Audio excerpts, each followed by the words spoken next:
వికారాబాద్ జిల్లాలో టెన్షన్ వాతావరణం నెలకొంది. సర్పంచ్ ఎన్నికల్లో తనకు మద్దతు ఇవ్వకుండా తన ఓటమి కోసం ప్రయత్నించిన వికారాబాద్ పట్టణ అధ్యక్షుడు సుధాకర్ రెడ్డిపై క్రమశిక్షణ చర్యలు తీసుకోవాలంటూ క్యాంప్ ఆఫీసులో పట్టణ అధ్యక్షుని బ్యానర్ను చింపేశారు మండల అధ్యక్షుడు రాజశేఖర్ రెడ్డి వర్గం.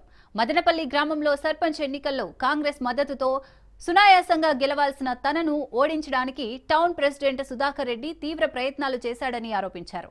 ఒకే పార్టీలో ఉంటూ పార్టీ వ్యతిరేక చర్యలకు పాల్పడ్డ సుధాకర్ రెడ్డిపై అధిష్టానానికి ఫిర్యాదు చేస్తానని మండల అధ్యక్షుడు రాజశేఖర్ రెడ్డి తెలిపారు.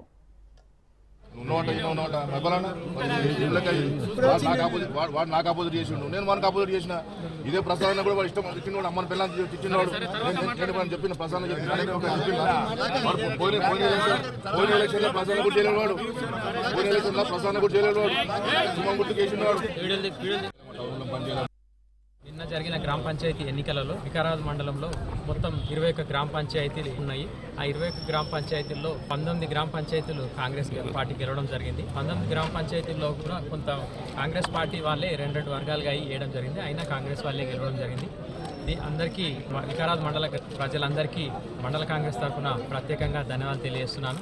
అంతేకాకుండా అభివృద్ధికి పట్టం కడతారనడానికి ఇదే నిదర్శనం. గౌరవ స్పీకర్ శ్రీ గడ్డం ప్రసాద్ కుమార్ సార్ గారు చేసిన అభివృద్ధి కార్యక్రమాలే, ముఖ్యమంత్రి గారు చేస్తున్నటువంటి పథకాల వల్లనే నేడు ఈరోజు మండలంలో అత్యధికంగా 19 సర్పంచులు గెలవడం జరిగింది. మరియు మరొకసారి గ్రామ ప్రజలందరికీ మండలంలో అందరికీ ధన్యవాదాలు తెలియజేస్తూ రాబోయే రోజుల్లో ఇంకా లోకల్ బాడీస్లో కూడా ఇంతకన్నా రెట్టింపు విజయాలను సాధిస్తామని తెలియజేస్తూ